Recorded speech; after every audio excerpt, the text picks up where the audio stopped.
मानने वाले नहीं हैं। ये उसको व्यवसाय समझनी है, शिक्षा को आय का साधन समझनी है।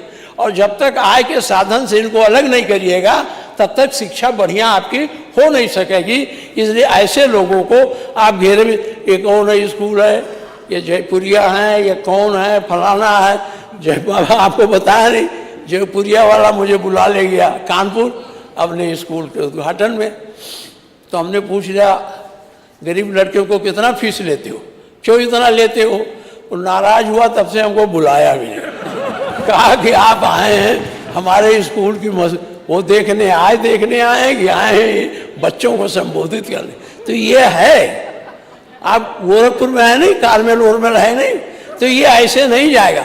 वो संविधान के अधिकार का, जिन्हें अपनी जो कॉन्वेंट या स्कूल चलाने का अधिकार उन्हें मिला है कि वो अपने हिसाब से स्कूल चलाएंगे, उसका दुरुपयोग करते हैं, लाभ उठाते हैं। आपकी लखनऊ यूनिवर्सिटी लेती है फीस थोड़ा, आप गलगोटिया पूछ लीजिए कितना फीस हो, तो अपने खोज ले आया पता नहीं कहाँ कुत्ता कि हमने बनाया है, आ गया चाहे। यही सब यूनिवर्सिटियाँ हैं। जब इनको यूनिवर्सिटी बनाने का विधेयक आया था तो खड़ा होकर मैंने विरोध किया था, ये सब मत करो। ये जितने आप यूनिवर्सिटी दिए जा रहे हो, ये शिक्षा के विस्तार के लिए नहीं है, इन पूंजीपतियों को बढ़ाने के लिए। इनकी पूंजी बढ़ेगी, उससे शिक्षा कम बढ़ेगी, ये इनकी पूंजी ज़्यादा बढ़ जाएगी। इसलिए मैं आपसे एक निवेदन करता हूँ कि एक कानून बनाइए। हम तो अब समय नहीं है, मैं प्राइवेट बिल लाता, बल्ब गिर जाता कोई बात नहीं, लेकिन एक बिल बनाकर एक औसत स्कूल जो हैं उनकी फीस आप निर्धारित कर दें। हम जब ये यूनिवर्सिटी बिल आता था, मैं संशोधन कर देता था कि आप तो सब रहेंगे, लेकिन राज्य कर्मचारी, एक रजिस्ट्रार सरकार का रहेगा, फाइनेंशियल अधिकारी सरकार का रहेगा। राकेश दत्त त्रिपाठी हमसे कहते कौन यूनिवर्सिटी चलाएगा, आप कौन संशोधन ले आए हो?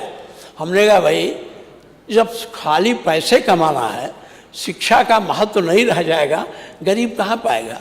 दो मुकाबला हो रहा है, एक बड़ा शिक्षा, एक छोटा शिक्षा। बड़ा शिक्षा वाला IAS, छोटा शिक्षा वाला रिक्शा चालक, टेम्पो चालक। ये दो प्रकार की संस्कृति क्यों पैदा की जा रही है? इसमें कानून बना के आपको इसको रोकने की आवश्यकता है। ये मेरी आपसे गुजारिश है। अभी तो छोड़े, मैं एक बात और कहूँगा, और तो उच्च शिक्षा मंत्री जी नहीं हैं, मान्यवर यूनिवर्सिटियों का जो हाल है अब कहाँ रह गया? यूनिवर्सिटियाँ, इलाहाबाद यूनिवर्सिटी अधिकारियों का पैदा करने का कारखाना था, आज कहाँ रह गया? आज हमारे प्रदेश के लड़के जो या तो GNU में पढ़े हो या IIT में पढ़े हो, वही से बड़ी उसमें परीक्षाओं में IAS, IPS, IRS में आ रहे हैं। ये क्यों नहीं आ पा रहे? इन यूनिवर्सिटियों को हो क्या गया? पैसा वही दिया जाता है, लड़के वही हैं, तो इनका गुणवत्ता क्यों कम हो रही है? पहले इतनी गुणवत्ता थी, बताया मैंने। इलाहाबाद में जो पढ़ता था, ये सोचता था मैं IAS बन के आऊँगा, PCS बन, आज कहाँ चला गया ये गुणवत्ता कहाँ गई हमारी यूनिवर्सिटियों की? इस गुणवत्ता को उच्च शिक्षा मंत्री जी, माननीय मुख्यमंत्री जी, आपके पास बड़ा काम है, लेकिन शिक्षा ठीक रखिएगा तो आपकी सरकार भी व्यवस्थित चलेगी, लोग समझदार रहेंगे। एक भी खोज बता दो आपके यूनिवर्सिटियों में। PhD ले आते हैं किस पे? PhD लाते हैं इकोनॉमिक्स में, PhD लाते हैं हिस्ट्री में, PhD लाते हैं हिस्ट्री में। PhD बड़े इन्वेंशन जो साइंस के या जो टेक्नोलॉजी है उसमें कितने लड़के PhD ले पाते हैं? और उसी इन्वेंशन से आपके प्रदेश की साख बढ़ेगी और आपके शिक्षा की गुणवत्ता बढ़ेगी। इस पर आज ध्यान देने की ज़रूरत है। दूसरी बात, मैं इसको ख़त्म करता हूँ, हमारा 36 मिनट हो गया, इतने में तो हम बोल दिया करते थे। नहीं बाबा को बोलना है, हम तो 35 से 40 मिनट बोलते हैं, और हम आपकी प्रतीक्षा करते हैं पूरा 2.5 घंटा जितना आप बोला है।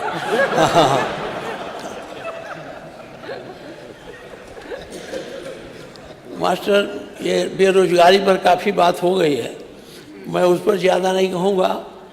ये अभी राजभर जी हमारे साथियों के बीच में बेरोजगारी पर बात मानवर बेरोजगारी सरकारी नौकरियों से नहीं आएगा, बेरोजगारी स्वरोजगार, औद्योगिक विकास, इस सब से जाएगा।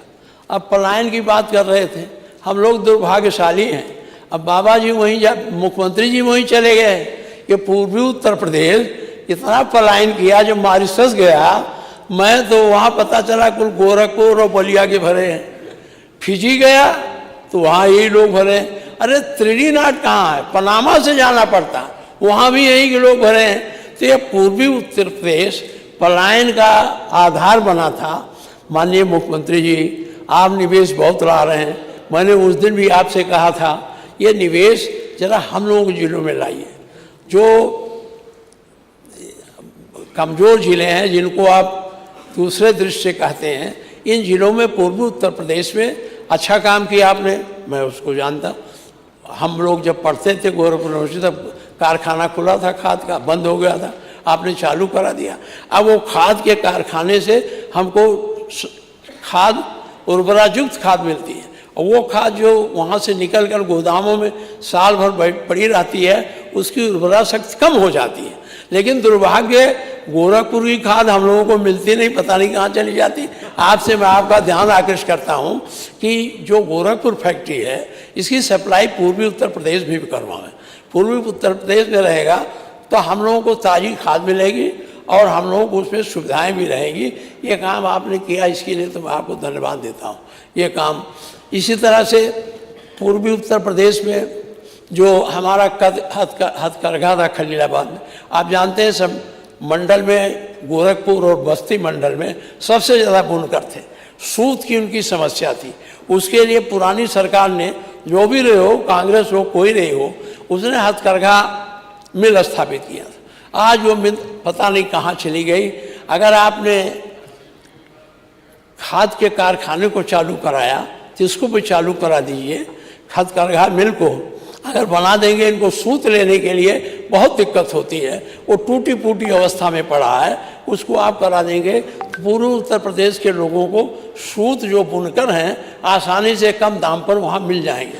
मानवर एक निवेश के लिए मैंने आपसे कहा, एक काम और आपसे कहूँगा, आप निवेश बताते हैं और हमको बताते हैं यहाँ आ गया, यहाँ आ गया। मैंने आपसे निवेदन किया था एक लिस्ट हमको भी दे दीजिए, क्योंकि हम जाएं, हम तो बड़े घुमक्कड़ हैं, हम जाएं तो देखें तो कहाँ लग रहा है, कहाँ बन रहा। हाँ, हम जब गोरखपुर से निकलते हैं बनारस की तरफ या बड़हलगंज की तरफ, तो आपका वहाँ 2-4 दिखाई देता है। एक बहुत बड़ा आप वहाँ स्टेडियम बना रहे हैं, उसको गोरखपुर में बनाना चाहिए। उतनी दूर बना रहे हैं स्टेडियम, मैंने देखा है, वहीं आपने बनाया है। तो ये जो उद्योग धंधे हैं, बिना उद्योग धंधे होंगे और बड़े उद्योग से रोजगार नहीं सृजन होगा। उद्योग छोटे उद्योग से होगा। चाइना ने इसी बहाने से अपने लोगों को रोजगार दिया, दुनिया की संपत्ति कमा ली, जबकि 1978 में उसकी आर्थिक स्थिति हमसे अच्छी नहीं थी। और हम आज कहाँ चले गए, चीन हमसे कहाँ चला गया। ये तो निक्सन की देन थी, निक्सन ने उनको सब सुविधा उपलब्ध करा दी। तो आप कुटीर उद्योग, जो छोटे उद्योग हैं, बुनकर हैं, कालीन उद्योग है, इन सब उद्योगों पर भी विशेष ध्यान, हम नहीं कहते कि नहीं ध्यान देते हैं, लेकिन इसके लिए अलग से बजट भी दीजिए जिससे बढ़े, ये हमको रोजगार देने वाले हैं। एक अब मैं पर्यटन पर बात करूँगा। बेरोजगारी का तो मैंने कहा, हम तो खुद ही जाते हैं वोट मांगने पर। आप तो अब की नहीं गए थे, मैं गया था वहाँ बम्बई। आपका था कि आप आएंगे, बड़ा लोग प्रतीक्षा कर रहे थे। ये बम्बई, अहमदाबाद, गुजरात का बहुत, मद्रास, हैदराबाद, ये सब इसी हम ही लोगों से भरा पड़ा। अगर ये मजबूर, आप उनकी कठिनाइयाँ सोचो। एक लड़का जिसकी शादी होती, अपने जवान बीवी को घर छोड़कर 3-3 साल, 4-4 साल पर वहाँ पड़ा रहता। अगर यहाँ उद्योग होते तो यहाँ वो नौकरी करके 4 पैसा कमा रहा। वहाँ वो उद्योग थोड़े करते, मजदूरी करते, मेहनत करते, और उनके कष्ट को आप बहुत ला रहे हैं उद्योग। तो ये उद्योग नोएडा में जा रहे हैं, और किसी दिन कभी दिल्ली सरकार की नज़र खराब हुई तो नोएडा अपना लेगी, वो आपके पास भी नहीं रह जाएगा। मुझे बहुत शंका लगती है जब नोएडा जाता हूँ कि ऐसा ना हो ये प्रधानमंत्री जी की नज़र पड़ जाए, क्योंकि आप लोग एक है इसलिए नहीं पढ़ाइए, अगर कोई दूसरा होता तब पढ़ भी सके। तो ये आप रोजगार के अवसर सृजित करने के लिए आप ये छोटे छोटे कुटीर उद्योग आप जैसे जैसे में वो बताते हैं वो सही है। अब आप कहते हैं हम बहुत अच्छा काम आपने किया। मैं 5 लड़कों को लेके बैंक में गया कि भाई माननीय मुख्यमंत्री जी का है, आपने कुछ दिया है कि नहीं, हम नहीं दिया। तो हमने कहा इनको दे दो, तो ये कहे कि हम दे देंगे। तो लड़कों को भेजा, कहा जाओ उद्योग से कुछ लाओ। तो ठीक है, उद्योग से ला। अब वो गांव के लड़के उद्योग क्या जाने, अब वो गांव में गाय है, भैंस है, यही कुल, और वो तो कुछ। हमने कहा कि गाय का दूध लाओ और वो बनाओ, पनीर बनाओ और पनीर बेचो। मैंने 5-7 लड़कों को जो पढ़े लिखे थे तैयार किया। बैंक लोन नहीं दिया, कहा पनीर के लिए लोन नहीं है, आपको उद्योग लगा। तो कौन उद्योग लगा पाएंगे? इस पे आप दीजिए, अगर कोई एग्रीकल्चर बेस्ड उद्योग लगाता है, करना चाहता है, तो बैंकों को कहिए कि वो उनको भी लोन दें। अब मानवर न्याय व्यवस्था जब सुदृढ़ होगी तब कानून व्यवस्था अपने आप सुदृढ़ हो जाएगी। आपकी न्याय व्यवस्था में जजों की कमी है।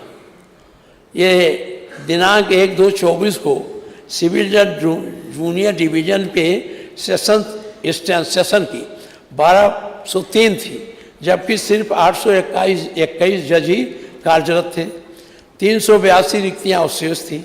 2025 में लगभग 140 सिविल जज जूनियर डिवीजन प्रमोट होकर के एसीएम हो चुके। इस तरह आज की स्थिति 522 रिक्तियाँ सिविल जूनियर जज डिवीजन की हैं। 222 के बाद अभी तक एक भी विज्ञापन नहीं निकला। तो अगर ये लड़के जो लॉ वाले हैं या जो वकील हैं जो इंटरेस्टेड हैं, हम लोगों से मिलते हैं, अगर इनको आप बढ़ा देंगे, ये अभी फिर आपको मैं दिखाता हूँ। हायर जुडिशियल सर्विस में सैंक्शन स्ट्रेंथ है 1960, वर्किंग स्ट्रेंथ है 1270, वैकेंसी है 420। सिविल जज सीनियर डिवीजन स्ट्रेंथ है 805, वर्किंग है 575, वैकेंसी है 230। सिविल जज जूनियर डिवीजन 1203, 821, 382। मैं इसलिए इसको कह रहा हूँ कि ये 2 काम हो जाएगा। अगर आप इसका जब आप पद रिक्त है तो पद रिक्त के अपेक्ष भी मंत्री जी बजट बनाते हैं कि नहीं बनाते? जो पद नहीं भरा है उसको भी तो बजट में व्यवस्था करते हैं कि नहीं करते? और वही बजट बढ़ जाता है तो आप कहते हैं हमने घाटा पूरा कर लिया। ये भी एक होशियारी है। तो इनका जब बजट है तो माननीय मुख्यमंत्री जी आप इसको लोक सेवा आयोग को लिख के इसको करा देते, भर जाएंगे तो कोई दिक्कत नहीं होगी। हाईकोर्ट तो लड़ बढ़ करके अपनी जगह बना लिया, अभी भी कम है, लेकिन इनको कोई पूछता नहीं, इनकी कोई आवाज़ नहीं उठती है। हमारे पास आए थे सब लड़के, तो मैंने कहा अच्छा मैं माननीय मुख्यमंत्री जी से कहूँगा, इसलिए मैं ये प्रश्न आपके सामने रख रहा हूँ। एक बात और है, हम लोगों ने जब राजस्व संहिता बनाई, शिवपाल जी थे, मैं भी उसमें था, उसमें एक व्यवस्था किया था। आप तो इधर मुस्कुरा रहे हैं, हंसिए, प्रसन्न होना भी चाहिए। तो झंझावात बहुत है। एक चीज़ मैं कहना चाहता हूँ माननीय मुख्यमंत्री जी कि जो ये हुआ था मुकदमा तहसीलों में और जिलों में, आप हाई कोर्ट में कम लोग जाते हैं, लेकिन तहसील और जिला ये 2 आप ठीक कर दीजिए तो आपकी सारी आधी समस्या कानून व्यवस्था की ठीक हो जाए। झगड़ा उसी से होते हैं, वो कानून उसमें वही नहीं है, अतिरिक्त न्यायाधीश से नहीं है, कम है, एक है पूरे जिले भर में 5 तहसील देखते हैं, एक दिन यहाँ आते हैं। तो इनका पीसीएस में भर्ती करवा के इनको पूरा या प्रमोट कर दीजिए। 33% तो तहसीलदार से प्रमोट होते हैं, प्रमोट करके इन मुकदमों को कम कराइए। बहुत मुख्यमंत्री आप धरातल के ऐसा तो है नहीं कि नहीं देखे हैं, आप सब घूमे हैं। तो ये जो तहसील है और ये जो जिला कचहरी है, ये सबसे ज़्यादा परेशान करने वाला है गांव के लोगों को। झूठे दरखास्त देते थे, आप बैनामा किया, एक जाकर दरखास्त देगा उजूरदारी, अब आपका लटक गया। तो इस सब प्रतियों के लिए अधिकारियों की ज़रूरत है, तो इन अधिकारियों को आप बढ़ाएं, ये मैं आपसे गुजारिश करता हूँ। माननीय